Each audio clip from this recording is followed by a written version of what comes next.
umpisa ako sa pamilya na kumbaga, hindi sirang pamilya, broken family, di ba? So, napatay yung airpods ko nang sanggol pa lang ako, hindi ko wala nakita, di ba? Binarel ng kapatid ng airmat ko. So, medyo worse siya, di ba?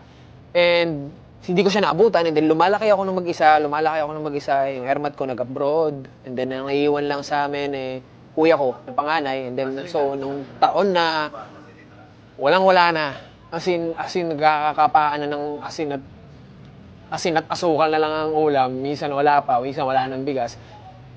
Sabi ko wala na akong lupuan dito sa lugar na to, kailangan kong lumayo. Hindi na kaya ng kuya ko or something, di ba? So, umalis ako sa amin, lumayo ako. Punta ako ng Maynila. Kasi balita ko, maraming pwedeng pagkakitaan dito, di ba? Sa edad na 14, 15, nasa ganong edad.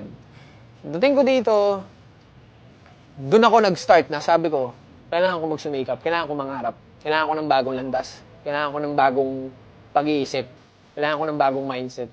So simula nun, binago ko lahat. Binago ko lahat ng galaw ko, pag-iisip ko, lahat ng direksyon ko may plano, lahat ng galaw ko aral.